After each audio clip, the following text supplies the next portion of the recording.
여러분들은 어떻게 해서 예수님을 믿게 되셨습니까? 역사를 거슬러 올라가 살펴보면 오늘 우리가 이렇게 복음을 듣고 구원을 받기까지는 수많은 사람들의 피가 흘려졌음을 우리는 알 수가 있게 됩니다.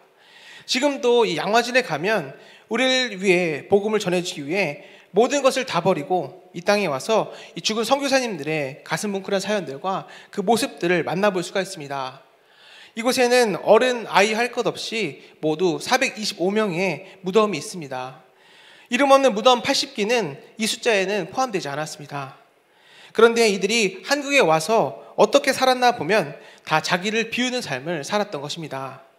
1885년 5월 회로는 미국에서 좋은 대학 교수직을 버리고 그리고 편한 삶을 마다한 채 이 땅에 왔습니다. 그리고 열악한 환경 속에서 자기를 돌보지 않고 복음을 전하다가 본인이 은사임에도 불구하고 이질에 걸려 5년 만에 죽게 되었습니다. 오하이오주의 사업가 세브란스는 자기의 전 재산을 털어 서울역 앞에 세브란스라는 병원을 세웠습니다. 이 병원은 후에 우리가 잘 아는 연세 세브란스 병원의 모태가 되었습니다. 26살에 한국에 온 이 언더우드는 신혼여행 대신 아내와 한국에 와서 전도여행을 시작하였습니다. 또 아펜젤러 선교사님은 전도하러 배를 타고 서천 앞바다에서 가다가 한 소년을 구하기 위해 오늘 대신 죽는 일을 당하게 되셨습니다. 그리고 그의 묘비에는 나는 섬김을 받으러 온 것이 아니라 섬기러 왔다라는 그 문구가 쓰여져 있다고 합니다. 1907년 평양 대부흥의 주역인 토마스 하디 선교사님의 묘를 보면 그 아들 조셉이 그 옆에 같이 묻혀져 있습니다. 그런데 이 묘비에 적힌 그 날짜를 보면 약 1년 정도밖에 기간이 적혀 있지 않는다고 합니다. 즉 태어나자마자 죽어버리게 된 것입니다. 그렇게 아버지 곁에서 그렇게 한국 땅에 묻히게 되었던 것입니다. 이렇게 수많은 선교사님들의 그 당시 잘 알려지지 않았던 이 조선을 위하여서 또 우리를 위하여서 이렇게 우리 땅으로 와서 대신 죽게 되었던 것입니다. 그들은 가난과 질병이 난무하여 곧 죽을지도 모르는 이곳 조선으로 그럼에도 불구하고 복음을 전하기 위해 오셨던 것이었습니다. 1905년 캔자스 여자 성경전문대학교를 졸업한 한 여자가 있었습니다. 그녀 역시 조선에 선교사로 가고자 결단하였습니다. 그러나 그의 부모님은 사랑하는 딸의 손을 붙잡고 조선에 선교사로 가지 말라라고 애원하며 말렸습니다. 얘야, 조선에 가면 선교사들을 다 죽인다고 한단다. 내가 너를 어떻게 키웠는데 내가 조선의 선교사로 가서 죽으면 이 아빠는 어떻게 살겠니? 선교사로 가더라도 다른 나라로 가면 안 되겠니? 그러나 그녀는 그의 부모님의 반대와 애원을 물리치고 오늘 1907년 그토록 갈망하던 이곳 조선 땅을 밟게 되었습니다. 그리고 부지런히 한국어를 배우며 어린아이들을 전도하였습니다. 그런데 한국에 온 지 8개월 만에 급성 맹장염으로 쓰러지게 되었습니다. 급히 수술을 받았지만 25세라고 하는 젊은 나이에 그녀 역시 눈을 감고 말았던 것입니다. 그녀는 죽어가는 그 순간에도 모교에다 편지를 썼고 오늘 그 편지로 말미암아 20명의 그 젊은 청년들이 오늘 조선에 선교사로 오게 되는 결단이 일어나게 되었습니다. 그렇습니다. 지금까지 말씀드린 그 여자 선교사가 바로 우리가 잘 아는 루비 캔드릭 선교사님이십니다. 루비 캔드릭 선교사는 하나님의 품으로 갈 것을 직감한 그 순간 마지막으로 부모님께 편지를 썼습니다. 오늘 그 편지 내용을 잠깐 읽어드리도록 하겠습니다. 아버지 어머니, 이곳 조선 땅에 오기 전 집들에 심었던 꽃들이 활짝 피어났다는 소식을 들었을 때 하루 종일 집 생각만 했습니다. 이곳은 참 아름다운 곳입니다. 모두들 하나님을 닮은 사람들 같습니다. 선한 마음과 복음에 대한 열정을 보아 아마 몇십 년이 지나면 이곳은 주님의 사랑이 넘치는 곳이 될 것 같습니다. 저는 복음을 듣기 위해 20km를 맨발로 걸어오는 어린아이들을 보았습니다. 그리고 그들 안에 계신 하나님의 그 사랑 때문에 오히려 위로를 받습니다. 그러나 한편에서는 탄압이 점점 심해지고 있습니다. 그저께는 주님을 영접한 지 일주일도 안 된 성도들이 오늘 끌려가 순교당하게 되었고 토마스 선교사와 제임스 선교사도 순교했다고 합니다. 선교 본부에서는 철수하라고 지시했지만 대부분의 선교사들은 그들이 전도한 조선인들과 아직도 숨어서 예배를 드리고 있습니다. 그들은 모두가 순교할 작정인가 봅니다. 아버지, 오늘 밤은 유난히도 고향으로 돌아가고 싶습니다. 외국인을 죽이고 기독교를 증오한다는 소문 때문에 부두에서 저를 끝까지 말리셨던 이 어머니 얼굴이 자꾸 제 눈앞에 어른거립니다. 어머니, 어쩌면 이 편지가 마지막일 수도 있습니다. 제가 이곳에 오기 전 뒤뜰에 심었던 하늘의 씨앗으로 인해 내년이면 온 동네가 꽃으로 가득하겠죠. 그리고 또 다른 씨앗을 만들어내겠죠. 제가 이곳에 작은 씨앗이 되어 이 땅에 묻히게 되었을 때 아마 하나님의 시간이 되면 이 땅에는 많은 꽃들이 피고 그들도 여러 나라에서 씨앗이 될 것 같습니다. 저는 이 땅에 저의 심장을 묻겠습니다. 이것은 조선에 대한 제 열정이 아니라 조선을 향한 하나님의 열정이라는 것을 알게 되었습니다. 어머니, 아버지 사랑합니다. 결국 그녀는 25세의 나이로 양화진에 묻히게 되었습니다. 그리고 그녀의 묘비에는 이렇게 쓰여져 있습니다. 만일 내게 1000개의 생명이 있다고 한다면 그 모두를 조선에게 바치겠습니다 라고 말입니다. 바로 이러한 분들의 순교와 희생과 땀과 피가 있었기 때문에 오늘날 우리 한국교회가 있고 우리가 지금 이렇게 예배를 드릴 수가 있게 되었다는 것입니다. 그런데 지금 우리의 모습은 어떠합니까? 특별히 코로나19로 인해 온라인 예배로 대체되는 요즘 예배를 사모하는 모습으로 또 기쁨과 감사로 예배를 드리고 있는지 우리는 점검해 보아야 할 것입니다. 이처럼 교회의 역사는 순교의 역사라 해도 과언이 아닙니다. 그리고 우리는 이 순교자들의 그 피 위에 서게 된 것입니다. 우리는 그들이 피 흘려가며 전해준 이 복음을 듣고 구원을 받게 되었습니다. 그러므로 오늘 우리는 이 복음의 빚진 자들로서 살아가야 되는 것입니다. 사도 바울은 자신을 가리켜 복음의 빚진 자라고 불렀습니다. 그리고 복음을 전하지 않으면 화가 있을 것이다라고 그렇게 말하였습니다. 그래서 그는 복음을 전하기 위해 자신의 전생애를 바쳤던 것입니다. 그는 복음 위에 얼마나 많은 고난을 받았는지 모릅니다. 오늘 우리도 이 복음의 빚진 자들로서 이 복음을 전하는 일에 헌신하며 최선을 다해야만 할 것입니다. 첫째는 이웃에게 어떻게 하든지 복음을 전하기 위하여 힘써야 할 것입니다. 뿐만 아니라 우리는 땅끝까지 복음을 전하는데 우리의 모든 것을 드려야 할 것입니다. 왜냐하면 이것이 교회가 존재하는 가장 큰 목적 중에 하나이기 때문입니다. 우리에게 복음을 전해주기 위해 피를 흘리고 목숨을 바친 그 사람들과 믿음을 지키기 위해 순교한 사람들을 생각할 때 지금 우리는 너무나 안일하게 신앙생활을 하고 있는 것이 아닌가를 생각해 볼 필요가 있습니다.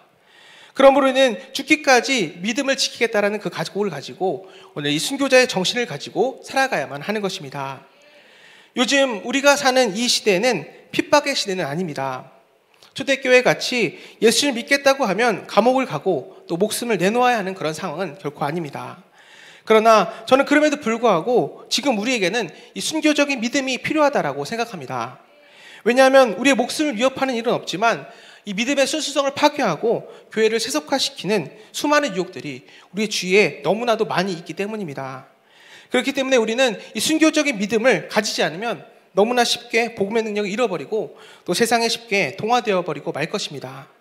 사실 이 순교적인 믿음이라는 이 단어는 참 우리에게 부담을 주는 단어입니다. 너무 강한 표현 같습니다. 마치 세상의 재미는 이제 끝장내라는 그 말처럼 들립니다. 그렇기 때문에 요즘 현대 그리스도인들은 순교니 희생이니 또 십자가니 이런 단어를 별로 좋아하지 않습니다.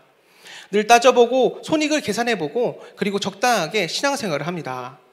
물론 그렇게 적당하게 믿음의 삶을 살 수도 있습니다. 일주일에 한 번씩 교회만 와서 출석하고 나는 예수님을 믿는다. 그러면 나는 죽어서 천국에 갈 수 있다라고 말할 수도 있습니다. 그러나 문제는 그렇게 사는 것이 하나님의 뜻이 아니다라는 것입니다. 하나님, 우리가 이 세상과 타협하고 세상 사람들의 비위를 맞춰가며 대강대강 이 땅을 살아라고 결코 말씀하지 않았기 때문입니다. 참신앙은 언제나 이 순교적이고 종말론적이 되어야 합니다. 세상 한가운데서 진정한 그리스도인의 모습으로 살아가려면 이 순교적인 믿음이 우리에게 너무나도 필요하다는 것입니다. 그렇다면 과연 이 순교적인 믿음이란 무엇일까요? 순교적 믿음이란 첫째로 선교적 믿음이란 언제나 두 가지 사실을 전제하고 있습니다. 하나는 바로 예수님을 주라고 믿고 그분을 따르는 것입니다.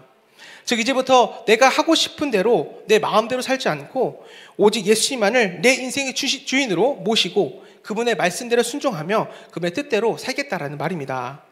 우리가 잘 아는 이 갈라디아서 2장 20절 말씀처럼 나는 죽고 예수가 사는 것입니다.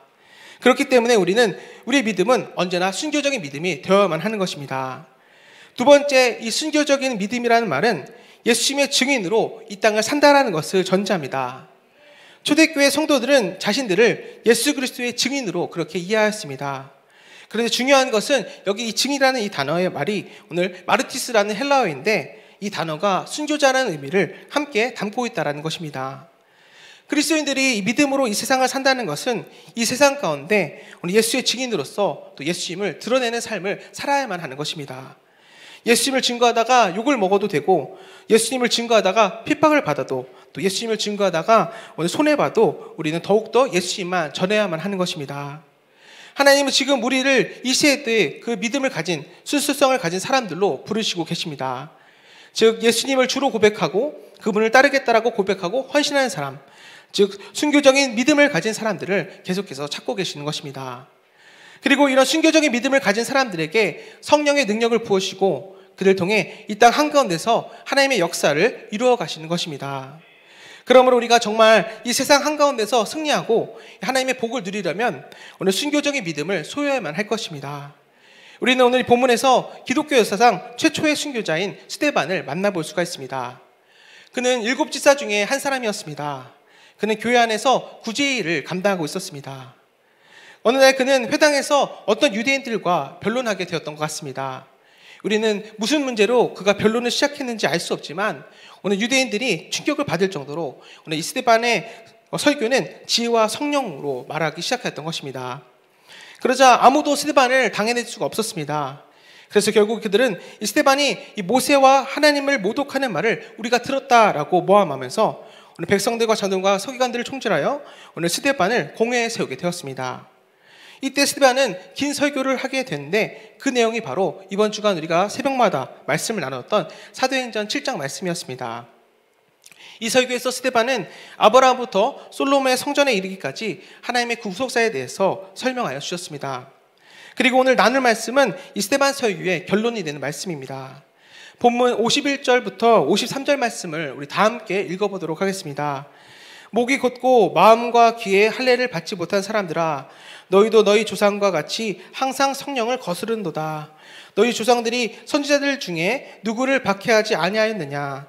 의인이 오시리라 예고한 자들을 그들이 죽였고 이제 너희는 그 의인을 잡아준 자요 살인한 자가 되나니 너희는 천사가 전한 율법을 받고도 지키지 아니하였도도 하니라. 아멘. 오늘 이 거침없는 이 스데반의 설교에 사람들은 큰 충격을 받게 되었습니다. 그리고 성경은 그들이 마음의 찔림을 받았다라고 말합니다. 하나님의 말씀이 비수처럼 그들의 영혼을 찔렀던 것입니다. 그렇다면 이제 이들은 회개를 해야 되는데 회개하기는커녕 스데반을 향해 이를 갈기 시작하였습니다. 결국 분노한 이들은 스데반에게 달려들어 그를 성 밖으로 끌어내었습니다.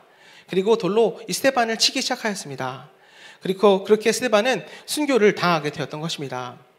저는 오늘 이 말씀을 보면서 이 최초의 순교자가 예수님의 제자들, 즉 사도가 아니라 평신도 지도자인 스데반이라는 사실이 매우 특별하게 다가왔습니다. 왜냐하면 이 스데반은 초대교회 성도들 중에 그들이 함께 뽑아서 세운 사람이기 때문입니다. 이는 베드로나 바울과 같은 특별한 사람이 아니다라는 것입니다. 그렇기 때문에 이 스데반의 순교는 오늘 평신도 사역을 감당하는 우리들도 예수님을 위해 죽을 수 있다는 것을 말해주고 있는 것입니다. 저는 우리 교회 안에 이 스데반과 같은 사람들이 많이 일어나기를 바랍니다. 스데반의 믿음은 순교하는 데까지 이르렀습니다. 즉 순교하는 데까지 가는 것이 이 기독교 신앙의 본질이 된다는 것입니다. 오늘 우리는 이 말씀을 통하여 스데반의 믿음의 모습을 배우기를 원합니다. 그는 과연 어떤 믿음의 사람이었을까요? 첫째, 오늘 스데반은 예수 그리스도를 깊이 사랑하고 그를 바라보는 믿음을 가졌던 사람이었습니다. 본문 55절 말씀을 함께 읽어보도록 하겠습니다. 스데반이 성령이 충만하여 하늘을 우러러 주목하여 하나님의 영광과 및 예수께서 하나님 우편에 서신 것을 보고, 여기에 보면 이 스데반이 순교당하는 그 순간에 그의 눈이 열려 하늘을 보았던 것을 우리는 볼 수가 있습니다. 하나님의 영광과 주 예수께서 하나님 보좌 우편에 서 계신 것을 그는 보았던 것입니다. 지금 스데반 주위에는 분노한 사람들이 고함을 지르고 그를 욕하고 있었습니다. 그런데도 이 스데반은 그의 귀에는 그런 소리가 결코 들리지 않았고 그의 눈에는 세상의 위협 또한 보이지 않았습니다. 사람들에게 둘러싸인 그 현장에서 스데반은 이렇게 말하였습니다. 보라, 하늘이 열리고 인자가 하나님 우편에 서신 것을 보노라. 오늘 이 모습이 세상을 살아가는 우리들의 모습이 되기를 원합니다. 위협과 핍박, 수많은 유혹의 현장에서 이리저리 고개를 흔들면서 유혹받고 방황하는 사람들이 아니라 오직 하늘에 우러러 주목하는 사람이 되어야만 할 것입니다. 그곳에서 우리는 하나님의 영광을 보고 예수님을 바라볼 수 있는 사람이 되어야만 하는 것입니다. 그리고 그런 사람이 바로 이 순교적인 믿음의 소유자가 되는 것입니다. 그렇습니다. 우리에게는 이 하나님보다 더 높은 가치는 없습니다. 나를 위해 십자가에서 죽으신 예수님보다 우리에게 더 소중한 것은 없다라는 것입니다. 예수님이 그리스도라는 것, 하나님의 아들이 저와 여러분을 구원하기 위해 이 땅에 오셨다는 것보다 더 중요한 일이 세상에 어디에 있겠습니까? 그렇기 때문에 오늘 우리가 예수님을 사랑하는 것보다 더 가치 있는 삶은 있을 수가 없다는 것입니다. 예수님은 세상의 그 어떤 가치와도 비교될 수조차 없는 분이십니다. 순교적인 믿음이란 바로 이 예수님의 진정한 가치를 알고 그분을 뜨겁게 사랑하는 것입니다. 여기 계신 여러분들은 정말 예수님을 사랑하십니까? 그분을 위해 죽을 수 있을 만큼 사랑하십니까? 스데반의 눈이 열려 보좌 옆에 계신 예수님을 본 것처럼 우리에게도 오직 예수님만이 보여지기를 바랍니다. 그래서 우리 주위에 모든 유혹하는 것들을 바라보지 않고 그 어떤 것에도 시선을 빼앗기지 않고 예수님만 바라보며 나아가야 할 것입니다. 그런데 성경은 보면 예수님이 하나님 우편에 앉아있는 것이 아니라 서 계셨다라고 그렇게 증언하고 있습니다. 이처럼 예수님은 그냥 보좌 옆에 계시는 분이 아니셨습니다. 지상의 사역을 끝내고 결코 쉬지 않고 계셨던 것입니다. 그분은 지금도 계속해서 사역을 하고 계십니다. 온 땅을 통치하고 계시고 우리를 위해 중보기도 하고 계시는 것입니다. 그렇기 때문에 오늘 이 스데반이 순교당하는 그 순간에 예수님은 그냥 앉아있을 수 없었습니다. 자리에 일어나서 스데반을 바라보고 계셨습니다.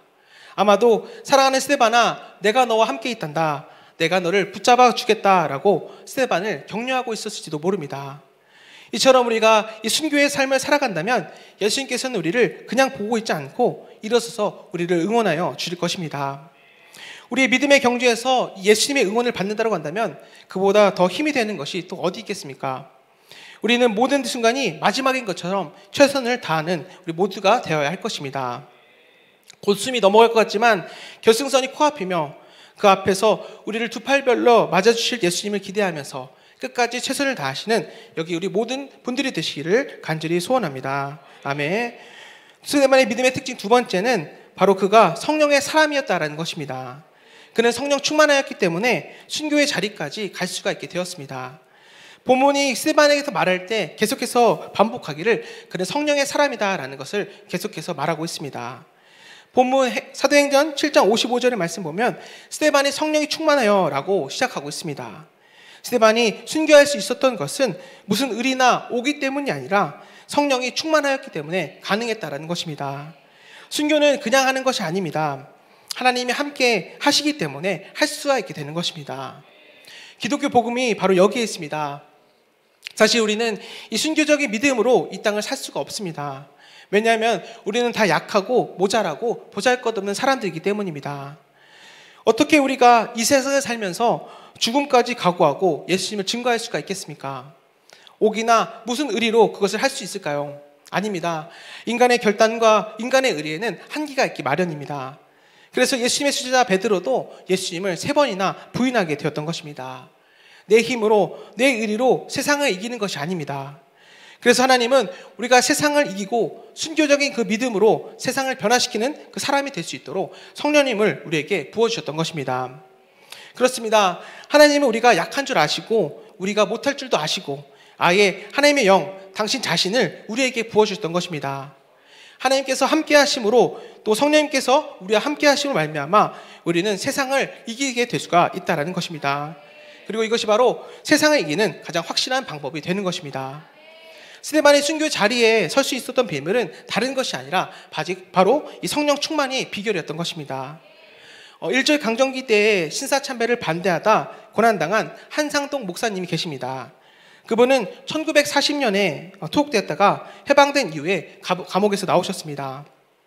감옥에 있는 동안 수많은 고난과 위협을 당하셨고 혹독한 고문과 영양실조와 또 폐병에 걸려서 또 독방에서 고통당하기도 했다고 합니다. 견디기 힘들 때면 감방 안을 왔다 갔다 하면서 오 주님 사랑합니다. 주님을 저버리지 말게 하옵소서라고 외치고 기도하였다고 합니다. 그런데 이 감옥에 있는 동안 가장 견디기 어렸었던 적이 있는데 그것은 바로 꿈에서 자기의 부인과 오늘 아이들이 나왔을 때라고 합니다. 거지 옷을 입은 부인과 아이들이 깡통을 차고 나타나서는 여보, 아빠 배고파요 라고 울 때면 비록 그것이 꿈이라고 할지라도 내가 이렇게 고난당하는 것이 과연 무슨 의미가 있나 라며 깊은 절망이 몰려들었다고 합니다. 그러다가 다시 기도하면서 성령의 도움을 구하였다고 합니다. 인간적인 생각이 그의 가슴을 채울 때에는 그는 그조차도 이 고난을 이기기 어려웠다고 합니다. 그러나 하나님은 그러한 순간마다 한 목사님께 성령님을 부어주셨고 그 고난의 현장 가운데서 그렇게 끝까지 승리할 수 있었다고 합니다. 그렇습니다. 내 힘이나 내 오기로 우리는 순교할 수가 없다는 것입니다. 환경을 바라보고서라도 우리는 순교할 수가 결코 없게 되는 것입니다. 그러므로 우리는 더욱더 성령의 사람이 되어야만 하는 것입니다.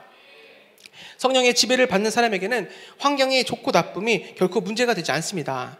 성령의 사람 스데반은 재판을 받고 순교당하는 이 최악의 상황 가운데서도 최선의 삶을 살았던 것입니다. 성경의 증언에 의하면 성령으로 충만한 스데반은 그의 얼굴이 천사처럼 빛났다라고 말씀하고 있습니다. 또 그것만이 아닙니다. 그가 순교당하는 그 순간에 예수님과 같은 기도를 하게 되었습니다. 주 예수여, 내 영혼을 받으시옵소서.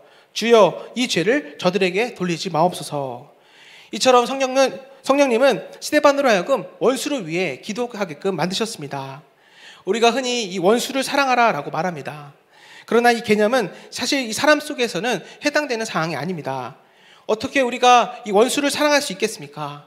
이것은 하나님께만 속한 개념입니다. 그런데 오늘 스데반이 이 원수를 위해서 기도할 수 있었던 것은 바로 성령님 때문에 그것이 가능하였다라는 것입니다. 그렇습니다. 이 성령 충만한 스데반은 인간의 도덕이나 윤리, 선행의 차원을 뛰어넘게 되었습니다. 그렇기 때문에 그는 이 원수를 위해 기도할 수가 있게 되었던 것입니다. 성령 충만이 바로 신교적인 믿음의 삶을 가능케 한다는 것입니다. 성령 충만한 사람은 하늘을 우러러봅니다. 그가 아무리 세상에서 살고 또 환경이 아무리 어려워도 하늘을 보기 때문에 결코 초라해지거나 또 시시해지지 않으며 두려워하지 않게 된다는 것입니다. 더욱더 넓은 마음으로 상대방을 용서할 수 있고 사랑할 수가 있게 되는 것입니다. 왜냐하면 하나님을 직접 뵙고 그 크신 사랑과 은혜를 알며 그 영광을 볼 수가 있기 때문입니다. 이사야와 예레미야와 에스겔은 조국이 멸망해가는 이 암울한 상황 가운데서 백성들의 죄악을 지적하고 경고하였던 선지자들이었습니다. 그들이 당했던 이 고통과 슬픔은 말로 다할 수 없는 것이었습니다. 그런데 그들은 끝까지 그 사명을 감당하였습니다. 성경을 자세히 보면 그들이 그렇게 감당할 수 있었던 것은 바로 하나님의 영광을 보는 경험들 때문이었음을 우리는 알 수가 있게 되는 것입니다. 하나님께서는 그들에게 하나님의 영광을 보여주심으로써 그들을 어떤 환경에서도 포기하지 않는 불굴의 선지자들로 만드셨던 것입니다. 오늘 스데반은 하늘을 우러러 하나님의 영광을 보았습니다. 그리고 예수님께서 하나님 우편에 계신 것을 보았습니다. 그는 언제나 하늘을 보며 하나님의 영광과 예수 그리스도를 보는 사람이었기에 순교적인 믿음을 가질 수가 있었던 것입니다. 사랑하는 우리 베델가족 여러분, 여러분들은 무엇을 보면서 사십니까? 땅의 것을 바라보는 사람은 아무리 열심히 최선을 다해 달려가도 실망과 허무함만이 남게 되며 결코 만족을 얻을 수 없습니다. 왜냐하면 이 세상에 있는 것들은 우리 그 무엇도 우리를 만족시킬 수 없고 우리에게 참 평안을 가져다 줄 수가 없기 때문입니다. 그래서 골로새서 3장 2절 말씀에 보면 위의 것을 생각하지 말고 땅의 것을 생각하지 말라. 위의 것을 생각하고 땅의 것을 생각하지 말라라고 말씀하고 있게 되는 것입니다. 또 요한일서 1장 1절에서는 예수님에 대하여 이렇게 기록하고 있습니다. 태초부터 있는 생명의 말씀에 관하여는 우리가 들은 바요 눈으로 본 바요 자세히 보고 우리의 손으로 만진 바라. 오늘 이 말씀과 같이 하늘을 바라보며 주님을 만나고 그 음성을 들으며 그분을 손으로 만지듯 주님과 동행하시는 우리 모든 베델가족들이 꼭 되시기를 바랍니다. 이제 본문 58절 말씀을 다 함께 읽어보도록 하겠습니다. 그들이 큰 소리를 지르며 귀를 막고 일제히 그에게 달려들어 성 밖으로 내치고 돌로 칠세 증인들이 옷을 벗어 사울이라 하는 청년의 발 앞에 두니라. 그들은 스데반이 신성 모독죄를 범했다라고 생각했으므로 돌로 쳐 죽였습니다. 왜냐하면 이 모세의 율법은 하나님의 이름을 망령되이 부르는 것을 오늘 그것을 일컫는 자는 돌로 쳐 죽이라라고 명령하고 있기 때문이었습니다. 그렇다면 스데반의 어떤 말들이 하나님의 이름을 망령되이 불렀다는 것일까요? 너희가 예수를 죽였다라는 말에 대해서는 그들은 기분이 나쁘지만 그런 대로 들어줄만 했습니다. 그런데 그 예수가 하나님의 우편에 서 계신다라는 그것을 들었을 때 오늘 자기들이 죽인 그 예수님이 부활했다는 것이며 그가 바로 하나님이시다라는 말 때문에 그들은 예수님을 인정할 수가 없었던 것이었습니다. 그렇기 때문에 그들은 예수님을 죽인 자신의 죄를 감추기 위해 그렇게 분노하였고 이를 갈며 돌로 치며 스데반을 결국 죽음까지 몰아갔던 것입니다. 그런데 그때 순교하는 이 스데반의 모습은 이들의 모습과는 너무나도 대조적입니다. 본문 59절에서 60절 말씀도 함께 읽어보도록 하겠습니다. 그들이 돌로 스데반을 치니 스데반이 부르짖어 이르되 주 예수여 내 영혼을 받으시옵소서 하고 무릎을 꿇어 크게 불러 이르되 주여 이 죄를 그들에게 돌리지 마옵소서 이 말을 하고 자니라. 스데반은 이 자기를 돌로 치는 자들의 진실을 감추기 위한 분노에도 불구하고 오늘 그들을 사랑하였던 것입니다. 사실을 말한 것에 대해 억울할 법도 하였지만 그는 그저 주여 이 죄를 저들에게 돌리지 마옵소서라고 그렇게 기도하였던 것입니다. 이렇게 해서 하나님의 말씀을 올바르게 전했던 스데반은 돌에 맞아 순교하게 되었습니다. 그런데 오늘 이 본문은 스데반의 그 죽음을 잔이라라는 한마디의 말로 묘사하고 있습니다. 그러나 이 한마디는 참으로 귀하고 아름다운 말입니다. 이 말은 그처럼 잔인한 죽음에 어울리지 않는 아름답고 평화로운 표현인 것입니다. 벵길이라는 이 주석가는 이 말을 애처로우나 감미로운 단어라고 설명하였습니다. 이처럼 이 성도의 죽음은 죽음이 아니라 자는 것입니다. 스데반이 비록 비참하게 돌에 맞아 죽었지만 그는 고요히 잠든 것이었습니다. 이와 같이 이 성도의 죽음은 언제 어떻게 죽더라도 죽음이 아니라 바로 잠든 것일 뿐입니다. 그것은 일생 동안의 슬픔과 수고로부터의 안식이 되는 것입니다. 그리고 성도의 죽음은 부활을 전제하기 때문에 그것은 파멸이 아니라 영생의 시작이 되는 것입니다. 그러므로 스데반은 이 폭풍과도 같은 분노와 폭력에 의해 죽게 되었지만 그토록 평온한 얼굴로 또 천사와 같은 얼굴로 잠들 수가 있게 되었던 것입니다. 스데반의 죽음이 귀한 것은 그저 그가 주님께 대한 충성을 다했기 때문이 아니었습니다. 그는 결국 그의 순교로 말미암아 세계 선교의 밑거름이 되었다는 것입니다. 결국 오늘 우리는 이 순교자 스데반의 피 위에 서게 되었던 것입니다. 이후의 말씀을 보면 스데반의 순교는 한 사람의 죽음으로 그냥 끝나지 않았습니다. 하나님은 이 순교자의 죽음을 결코 헛되지 않게 하십니다. 스데반의 순교는 크게 두 가지의 결과를 가지고 왔습니다. 첫 번째는 복음의 확산입니다. 성경에 보면 스데반의 순교 이후 예루살렘 교회에 큰 핍박이 일어나게 되었습니다. 겉으로 보면 이 핍박은 아주 나쁜 것처럼 보입니다. 그런데 하나님은 이 사람들이 전혀 생각하지 못했던 놀라운 결과를 보여주셨는데 그 핍박을 통해서 오늘 복음이 전 유대와 사마리아로 확산될 수가 있게 되었던 것입니다. 두 번째, 이 스데반의 순교는 한 사람을 변화시키는 결정적인 역할을 했는데 그 한 사람이 바로 오늘 본문에 등장하는 사울입니다. 처음에 사울은 스데반을 죽이는 일에 주둔자였습니다. 그는 교회를 핍박한 일에 앞장섰던 바리새인의 행동 대장이었습니다. 그는 예수님을 믿는 자들이 모인 곳이라고 한다면 어디든 찾아가서 그들을 감옥에 집어넣는 인간 사냥꾼의 역할을 감당하였던 것입니다. 그런데 오늘 본문 58절에서 이 스데반의 순교와 사울이라는 청년의 등장을 기가 막히게 연결하고 있습니다. 이처럼 스데반의 순교는 사울의 삶에 지대한 영향을 미쳤다라는 것입니다. 스데반의 순교 때문에 사울이 예수님을 믿는 자를 핍박하게 되었고 예수님을 믿는 자를 핍박하러 갔다가 오늘 그의 삶의 전환점을 이루게 되었습니다. 성경은 마치 이 스데반의 순교가 위대한 전도자 바울을 탄생시켰다라고 말하는 것 같습니다. 또 스데반의 순교는 한 교회를 세우게 하였습니다. 바로 안디옥 교회입니다. 사도행전 11장 19절 말씀을 보면 때에 스데반의 일로 일어난 환란으로 인하여 흩어진 자들이 안디옥에까지 이르러라는 기록이 나오고 있습니다. 스데반의 순교 때문에 오늘 안디옥 교회가 시작되었다는 것입니다. 우리가 목사님의 설교를 통해서 수없이 들었던 것처럼 이 안디옥 교회는 초대교회의 모범이 되는 모델적인 교회가 되었습니다. 결국 이 유대인들은 복음을 막으려고 스데반을 죽였지만 하나님은 스데반의 순교를 통하여서 오늘 전 세계로 복음을 확장시켰던 것입니다. 이것은 놀라운 하나님의 지혜와 능력이 되는 것입니다. 스데반의 죽음은 결코 헛되지 않았습니다. 하나님은 이 스데반의 순교를 통하여서 놀라운 일들을 이루셨던 것입니다. 오늘 이 말씀을 통하여서 순종의 믿음을 가지고 사는 사람들, 다른 사람에게 믿음의 영향을 끼치는 사람들이 우리 교회 안에 많이 일어나기를 바랍니다. 사랑하는 우리 베델가족 여러분, 스데반의 죽음이 귀한 것은 그가 주님께 대한 충성을 다했기 위해 순교했기 때문이었습니다. 그리고 그의 순교는 세계 선교를 촉진시키는 위대한 밑거름이 되었습니다. 결국 우리는 이 스데반을 통해서 구원을 받게 되었다라고 해도 과언이 아닐 것입니다. 이 사실은 우리가 이 복음이 얼마나 값지고 또 우리가 받은 구원이 얼마나 소중한 것인지를 다시 한번 생각하게 만들게 되는 것입니다. 그러므로 우리는 이 스데반의 순교를 보면서 우리도 마땅히 복음을 빛을 갚기로 다짐해야 하며 또 우리도 순교자의 정신을 가지고 믿음을 지키고 살기로 결단하며 나아가야 할 것입니다. 오늘은 대림절 넷째 주일로 이번 주간에는 우리를 위하여 이 땅에 오신 예수님이 탄생하는 성탄절이 있습니다. 오늘 예수님께서 우리에게 오심으로 우리는 모든 죄에서 자유함을 얻었고 구원을 받게 되었습니다.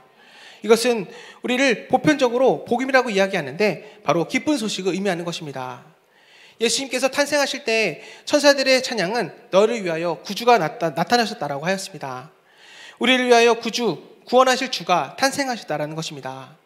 이처럼 예수님의 탄생과 삶, 또 죽음과 부활이 바로 복음이다라는 것입니다. 그러므로 누구든지 오늘 예수 그리스도의 복음을 듣고 믿기만 하면 멸망하지 않고 영생을 얻을 수가 있게 되는 것입니다. 그러기에 이 복음을 전하는 것은 주님의 지상명령과 동시에 모든 그리스도인들의 사명이 되는 것입니다. 그러기에 이 복음 전파만큼은 오늘 어떤 것들도 세상에서 제일 가치 있는 것이 있을 수가 없게 되는 것입니다. 또 복음 전파만큼 귀한 사명도 이 땅에 없습니다. 이 사명을 대신할 수 있는 것은 이 세상에 없다라는 것입니다. 복음은 바로 우리의 생명이요 또 우리의 구원이 되는 것입니다. 그러므로 천하 모든 사람들이 다 예수님의 사랑과 은혜를 받아야만 할 것입니다. 다른 이로서는 구원을 받을 수가 없나니 천하 사람 중에 구원을 받을 만한 다른 이름을 우리에게 주신 일이 없음이라 하였더라. 오직 예수 그리스도만이 구원을 주실 줄을 믿습니다. 그래서 예수 그리스도의 복음은 우리를 통하여서 전해져야만 하는 것입니다. 우리가 살아가면서 무엇을 듣냐도 매우 중요합니다. 우리가 뉴스를 보면 매우 안타까운 것이 있는데 뉴스의 내용을 분석해보면 아름답고 행복하고 희망적인 소식이 없다라는 것입니다. 거의 다가 부정하고 사기치고 죽이는 사건에 부정적인 것들에 매우 많은 초점이 맞춰져 있습니다. 우리 사회의 구석 속에 아름답고 또 희망적인 이야기를 방송한다면 듣는 사람들의 마음 또한 희망이 생기고 긍정이 될 텐데 오늘 그렇게 하지 못하는 것 같아 안타까운 마음이 듭니다. 그러나 우리에게는 복음이 있습니다. 세상을 구원하는 것뿐 아니라 영원한 천국에 대한 복음이 바로 예수 그리스도의 복음인 것입니다. 누가 복음을 전해야 합니까? 바로 우리가 해야 하는 것입니다. 여기서 말씀하신 우리는 예수님의 제자들을 비롯한 구원받은 성도들, 바로 우리 모두를 가리키는 것입니다. 그리고 누구에게 전해야 합니까? 온 천하 사람에게 전해야만 하는 것입니다. 가깝게는 내 가족에서부터 멀게는 온 세상 사람들을 대상으로 우리는 전도를 해야 하는 것입니다. 그렇다면 무엇을 전해야 합니까? 바로 복음입니다. 즉 예수 그리스도에 대한 관한 소식을 전파해야만 하는 것입니다. 우리가 선교사가 되어 외국에 나가서 복음을 전하지 못할지라도 우리는 가까이 있는 내 사랑하는 가족과 또 친구들, 또 내 이웃들에게 우리는 복음을 전해야만 하는 것입니다. 이것이 미련한 것 같지만 우리가 복음을 전할 때 성령님께서 우리 가운데 역사하셔서 듣는 사람들의 마음을 열어주시고 복음을 통해 오늘 주님 앞에 또 나오게 되는 놀라운 역사를 이루어 가실 것입니다. 마태복음 28장에서 예수님께서는 이 마지막 명령을 하시면서 아주 중요한 약속을 하셨습니다. 내가 세상 끝날까지 너희와 항상 함께 있으리라. 아멘. 바로 이 말씀입니다. 예수님이 언제나 함께 해주신다는 것은 생각만 해도 기쁘고 가슴 벅찬 일입니다. 이 땅이 비록 힘들고 어려운 광야 같은 세상이라 할지라도 우리 주님이 함께 하신다면 우리에게는 능치 못한 일이 없기 때문입니다. 하나님께서는 우리와 함께 하나님의 구원을 이루시겠다라고 약속하여 주셨습니다. 그러므로 어떤 일에도 믿음을 가지시길 바랍니다. 우리가 복음을 전할 때 하나님께서 나와 함께 하심을 믿고 하나님만 의지하며 온전한 복음을 전하시는 우리 모두가 되어야 할 것입니다. 사랑하는 우리 베델 가족 여러분, 하나님의 꿈은 하나님의 나라가 이 땅에서 이루어지는 것입니다. 그것은 하나님이 특별히 만드신 모든 인간들이 구원을 받고 하나님의 백성이 되어 하나님의 통치를 받게 되는 것입니다. 그래서 하나님의 통치란 하나님이 우리에게 주신 그 축복을 누리게 하는 방법이 되는 것입니다. 하나님은 이 일을 이루기 위해서 교회를 이 땅에 세우셨고 교회를 통해 이 땅을 회복시키기를 원하시고 계십니다. 여러분, 교회의 존재의 목적이 무엇입니까? 바로 복음으로 영혼을 구원하는 것입니다. 그래서 우리를 먼저 이 셀그룹을 통해 교회 공동체를 회복하는 가족 공동체가 되게 하셨고 이후에 이 하나님의 갈망을 이루는 비전 공동체로 만들어 주시는 것입니다. 그리고 이제는 교회의 절대적인 사명인 예수님의 그 지상명령을 이루기 위한 군사 공동체가 되게 하여 주셔서 우리에게 맡겨주신 그 남겨주신 예수님의 사명을 이 땅 가운데서 이루며 나가는 것을 우리에게 원하시고 계시는 것입니다. 그래서 하나님께서는 먼저 우리에게 소원을 주십니다. 그리고 그 소원을 갈망하는 자들에게 하나님의 소원을 이룰 수 있는 능력을 부어주셔서 하나님께서 그 비전을 이뤄갈 수 있도록 우리를 도와주시는 것입니다. 특별히 자기를 깨끗게 하고 기도하며 준비된 자에게 이것을 주시는 것입니다. 내년에 우리는 이 비전을 붙잡고 달려가는 자들이 되어야만 할 것입니다. 말씀과 기도를 통해 스데반과 같이 성령 충만을 받아야만 하는 것입니다. 그리고 1000번째 성공을 통해 하나님을 뜨겁게 사랑하고 또 뜨거운 열정을 가지고 셀그룹 제자행을 통해서 계속해서 제자를 세워야 가는 것입니다. 이것이 바로 교회를 세우신 하나님의 뜻이 되는 것입니다. 나의 비전이 하나님의 비전, 그리고 하나님의 비전이 또 목사님의 비전, 또 나의 비전이 되어 이 비전에 우리가 생명 걸고 달려가는 자들이 되어야만 하는 것입니다. 이런 사람들은 하나님께서 반드시 책임져 주십니다. 믿으십니까? 아멘. 오직 주님만 바라보며 죽음도 두려워하지 않는 순교적 믿음이 우리 안에 일어나기를 바랍니다. 그래요. 내 인생의 주권자이시자 아버지신 전능하신 아버님께 내 삶을 맡기고 무엇을 먹을지 고민하는 것이 아니라 하나님의 의를 위해서 하나님 나라와 그 비전을 위해서 기도로 준비하며 순교적인 믿음의 삶을 사시는 우리 모든 배대가 되시기를 간절히 소원합니다. 아멘.